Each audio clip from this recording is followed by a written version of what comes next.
Hi there. We're continuing our journey through the Psalms, the Tehillim, the praises, that means in Hebrew. And we're in Psalm 83, and that's in the Hebrew numbering system, the letter numeral system, that's Peh Gimel. Peh is 80 and Gimel is the letter for 3.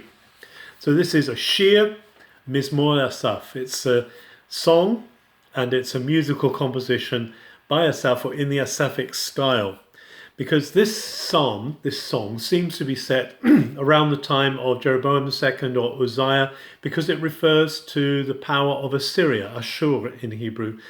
And Assyria was on the rise, but it's not yet marauding, and so it seems to be set about that time.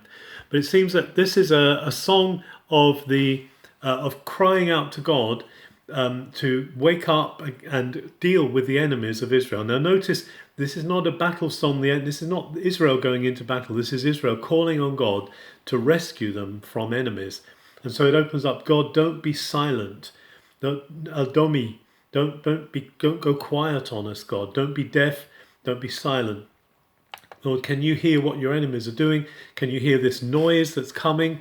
Can you hear that they're coming against you, and that they are intending, or they want genocide? They want to wipe out Israel as a nation. And the peoples that we are talking about here, the peoples who are listed, the Edomites, the Ishmaelites, the Hagrites, the Philistines, all those, they're kind of surrounding Israel. So Israel is being surrounded on all sides by enemies who want to wipe her out. Sounds a bit familiar in a sense. And they've allied. They've signed a treaty. They've signed a covenant together to wipe Israel off the map. And Assyria, Ashur in Hebrew, Assyria has joined them as well. And Assyria, of course, is on the ascendant. It was a powerful empire, growing more powerful. And actually, it was the Assyrians who did eventually take Israel, the northern tribes, and carry them off before the Babylonians came. So, and then there's a Selah moment in verse 8, this moment where there's a pause from crying out. And then it says, Lord, will you do to them what you did to the Midianites back in the Judges, the days of Judges, Judges 4, Judges 9, through the movements of Deborah and Barak and Gideon? Will you come against them, and will you destroy them as you did then? And he's basically saying, will you completely wipe them out? Will you use their bodies as fertilizer in the soil? It's a very unpleasant thought, but they're saying, God, will you do this? Or will you roll them away?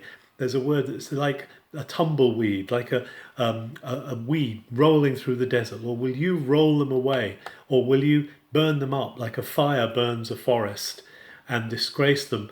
But there's an aim for this as well, that the aim of this is not to completely obliterate everyone, but so that they may come to recognize your power, Lord, that they may acknowledge that you are the Lord of everything, that you are the one who is the Most High. You are the one who are the Most High over all the earth, supreme. So there's an aim to this calling on God, that God should be known by the nations, that he should be recognized among the nations.